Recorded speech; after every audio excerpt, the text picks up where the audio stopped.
evening. I know I've been kind of MIA. I was traveling, so I'm back and I'm ready to do this episode. So hopefully everybody had a good long weekend. I did. It was pretty relaxing, cool. I was away for work also just a couple days before the weekend, to Orlando. So that was kind of cool to get away.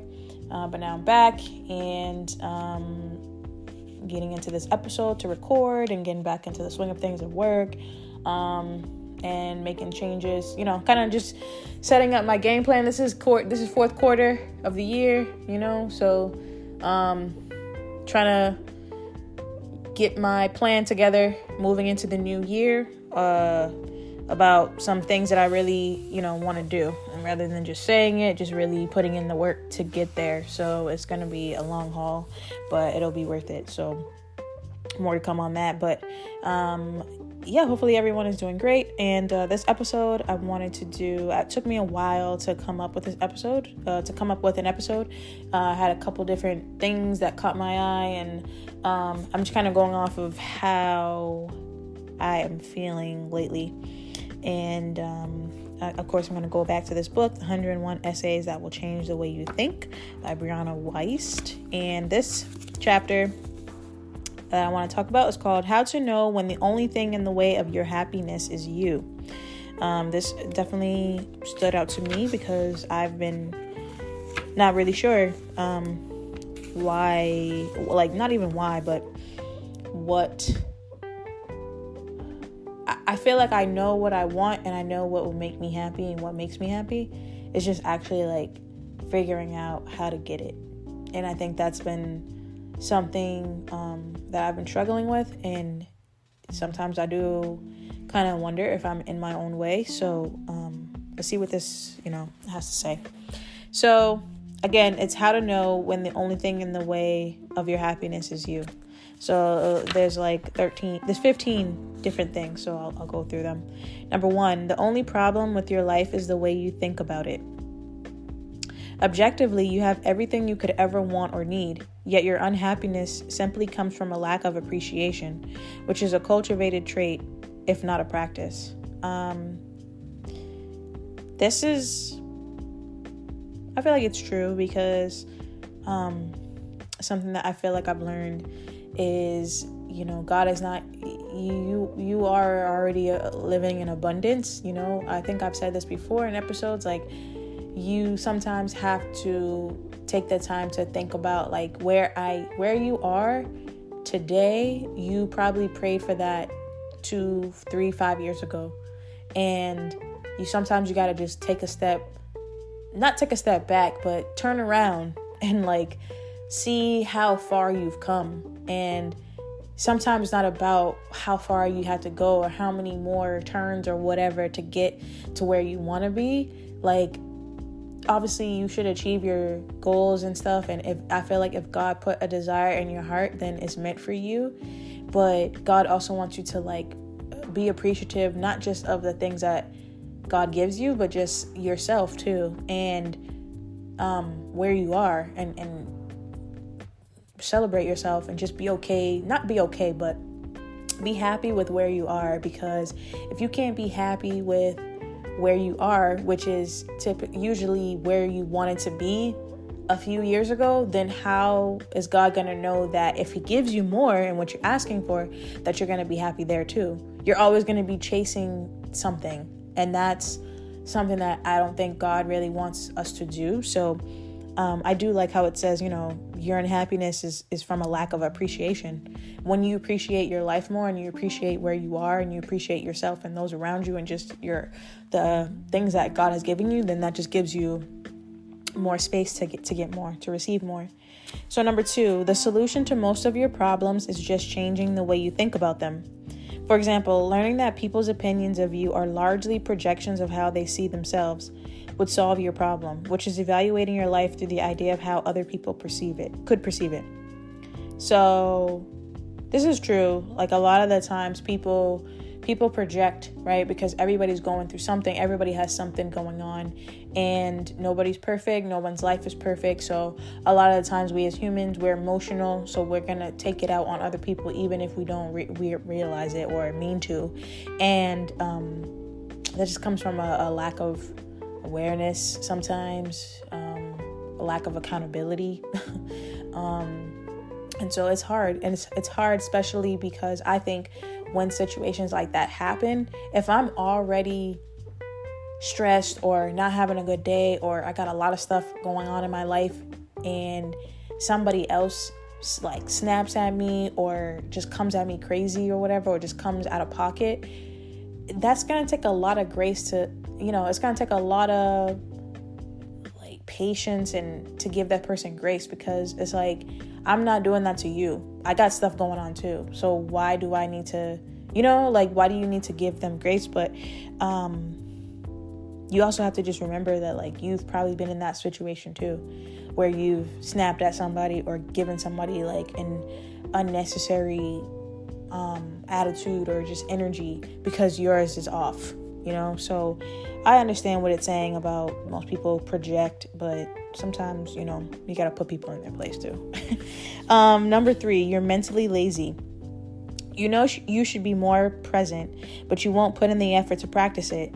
You should meditate and learn to train your brain to focus so it doesn't become engulfed by negativity, but you head to the gym instead. You're lazy in the way it matters most, and that's your biggest problem. Okay, coming for your life on that one. I agree. I'm sure I am. I have been mentally lazy because I have not meditated in a long time. And that's interesting that it says you should meditate and learn to train your brain to focus so it doesn't become engulfed by negativity, but you head to the gym instead. I would think that going to the gym would help you clear your head and get focused. Some people, I know for me, it does. But I also can understand that when you are in a meditative space, it can make you be more in tune with yourself, and emotions will come up and you'll have to actually deal with it. It's kind of like therapy or just talking about your feelings, like versus like going to the gym. I listen to music and I'll get like pumped and like just kind of go in, and I'm thinking about the music. Sometimes I am thinking about my life and problems and stuff like that, or just going through things in my head. But for the most part, I'm actually tuning things out. I'm using the gym or working out to clear my mind. And maybe that's not always good too, because you do need to sit with your thoughts. So I understand what it's saying. Number 4, you've accomplished things you thought would make you happy and immediately shifted them from goals to notches on the belt. Once you achieved something, you immediately start to think of it as another thing done rather than another thing in my life to enjoy. Oof. Yeah, I definitely been realizing that. I would say for me, that kind of thing happened, that shift happened when I would say after this summer, just like recently, last couple of months, I'm like, I'm done with school and I've achieved that goal. And then I felt like, all right, well, what's the next thing that I'm supposed to do? Like, what's my next purpose kind of thing? And I was looking at it as like a notch on the belt, and or as like something else that I accomplished on my list. But sometimes maybe it is just kind of taking the time to think about, no, this is another thing in my life to enjoy. Like I accomplished a really great thing, and like sometimes your life, it's not necessarily in standstill, but God has you just kind of coasting because you need to just enjoy like what you've done and how far you've come, and enjoy your life, So enjoy, for me, I would have to be saying to enjoy this time where I don't have to do papers, I don't have to go to class, I don't have to worry about working like overtime just to pay for classes and think about buying books and stuff like that. It's something to enjoy, that my life is no longer in that space. So number 5, you haven't practiced holding the emotion of happiness. We all have a tolerance for how good we'll let ourselves feel, or our upper limit. To go past it, we have to actually practice letting ourselves feel. Otherwise, we'll self-sabotage to bring ourselves back to our comfort zones. Damn. I definitely agree and understand this. And sometimes just reading it, like, I never really realized that that's definitely something that I do. I think that for me, and I'm sure other people can agree, sometimes, like, when you've experienced a lot of heartbreak or just setbacks, or feeling like things don't go smoothly for you in your life, and you don't have a lot of people in your corner that you can count on, or you just always feel like a lot of things are just on you, and you try to, like, you gotta not necessarily hustle, but you feel like a lot of the times you can't let your guard down. I think that kind of life makes it hard to really let yourself be happy, or really not appreciate, but like, sometimes when things are going so good, it's easy to get, like, feel really great about it. But then I know for me, sometimes there's always that percentage where I'm like, I don't want to get too comfortable in this, because it usually doesn't last. And that could be for anything. It doesn't have to be just like relationships. It just could be in general. Like, my life is going so good right now, and then you kind of get that space where you're like, oh, well, what's going to happen? Something's going to get taken away, or someone's going to be gone, or something like that. Just never feeling like you can just stay in that good feeling and allow yourself to be there. And I think sometimes that just comes from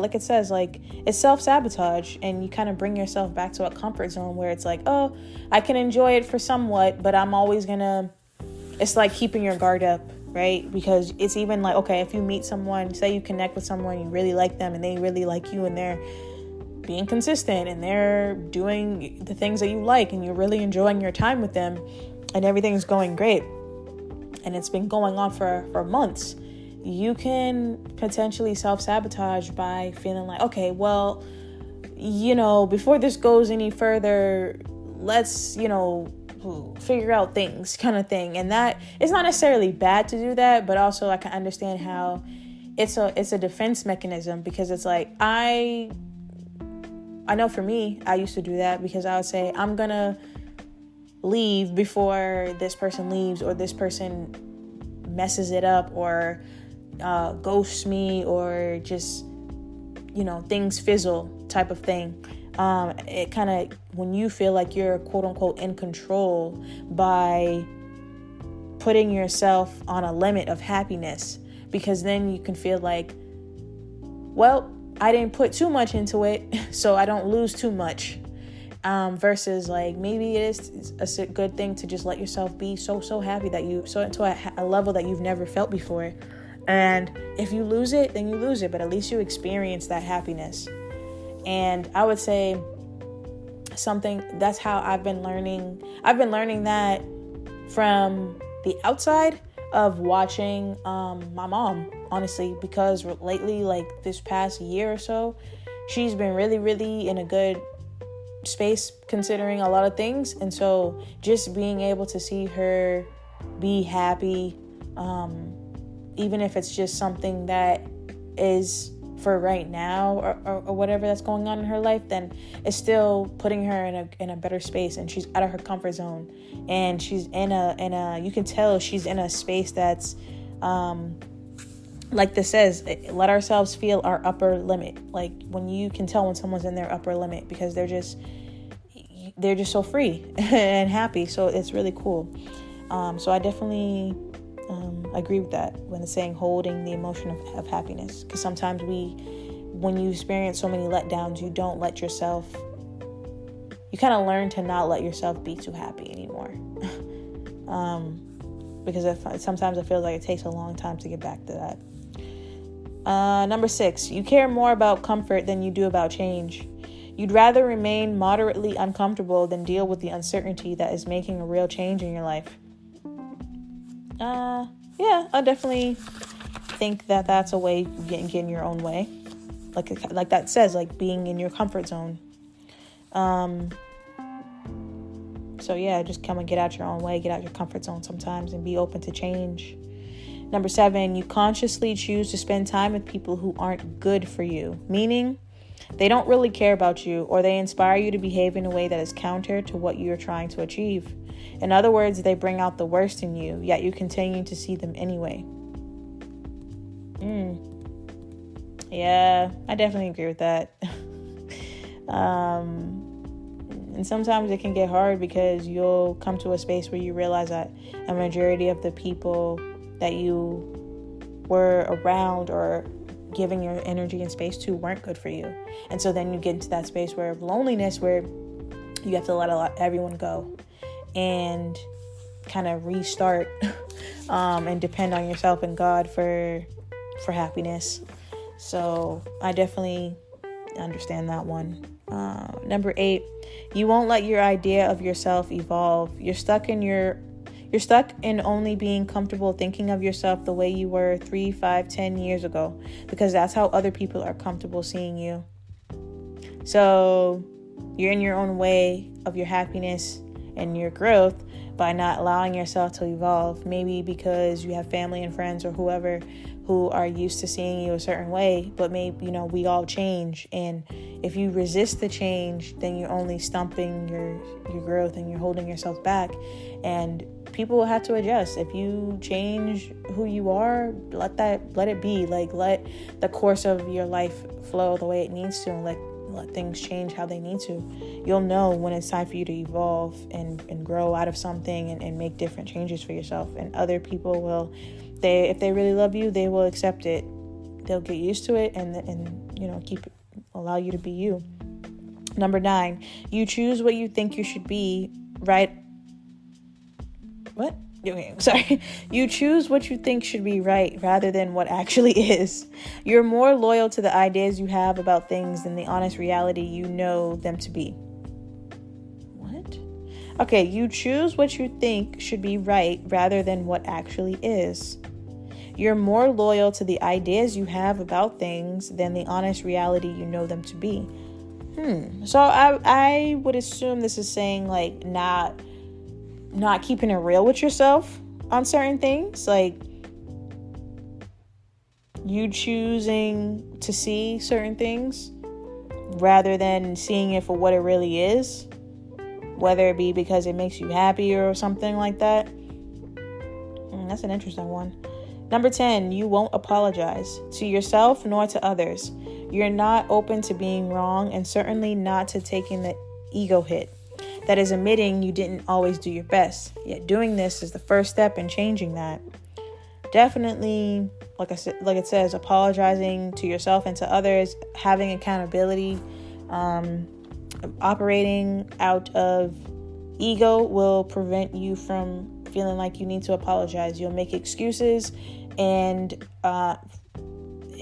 never push yourself to do better and to try your best. That definitely can get in your own way.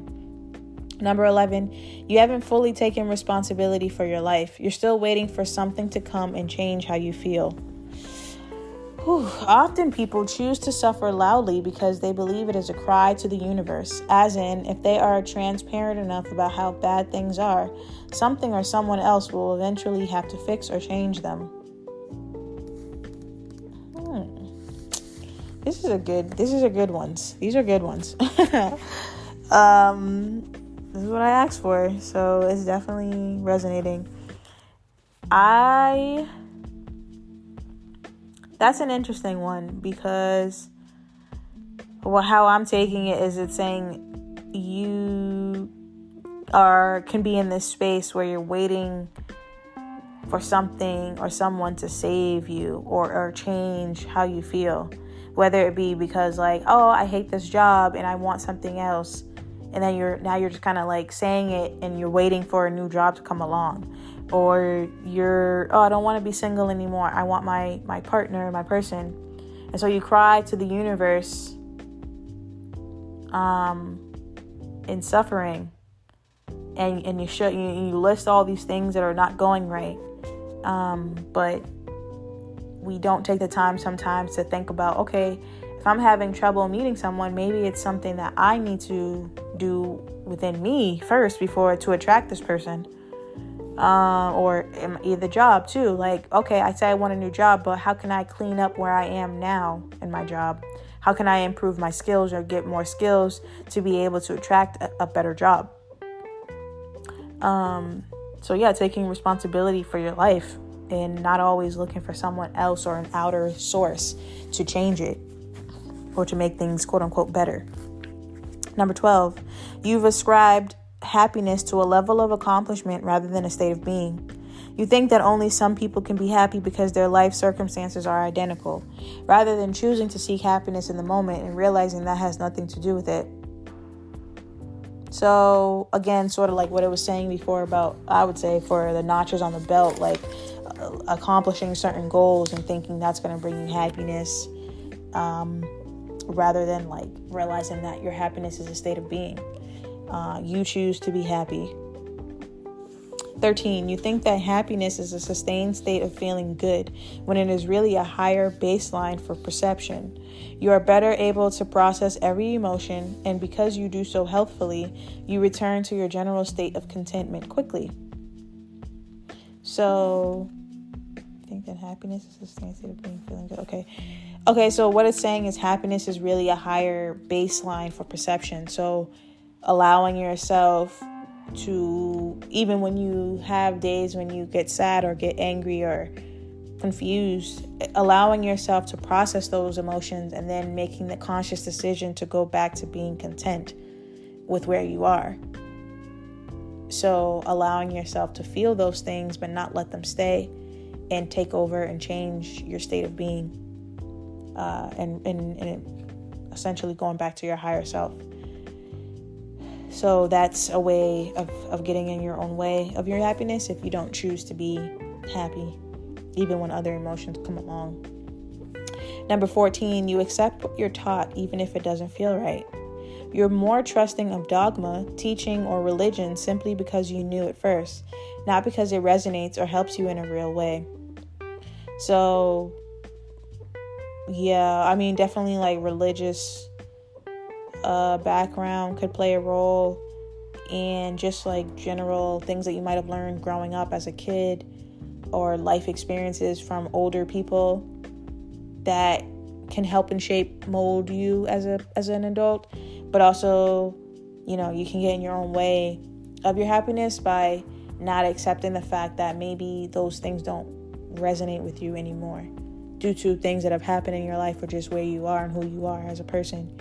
And being able to make your own decisions and your own beliefs and your own guidelines for life to ensure your happiness. And number 15, the last one, you have a good life and you know you have a good life. At the end of the day, you know it's just about choosing to focus on it more. So that's the last one. It says of the way that you stand one of the ways, to know when the only thing in the way of your happiness is you. So just knowing that you have a good life, and choosing to focus on that part more. If you don't choose to focus on it more and you focus more on the bad, then yeah, you will think that you don't have a great life, or that you are in your own way of your happiness because you're choosing not to be happy and you're choosing not to look for the good. Right? Only the good things. So I would say with this message, just think about, again, what it's saying as far as the different things I left off, and try to always come back to your higher self. When things are not necessarily going the way you think they should, and you're trying to find a reason for your happiness or a reason to be happy, just think about, these things that I listed off, and just try to find a reason. I would say just always try to find a reason, because there's always a reason to be happy with your life. So I hope that this was helpful, and I'm sorry, I lost my place in the book, so I was trying to remember what I read off to you guys, but so this was this was how to know when the only thing in the way of your happiness is you. So hopefully this was helpful. Sorry. And I'm gonna release this tonight, and I will also be doing an interview coming up soon, so stay tuned for that. And hopefully you have a great rest of your week. As always, I'm your host, Chanel. This is Black Hippie Lounge. If you can, rate and review the podcast. As always, meditate, manifest, invest in you, and have a great night.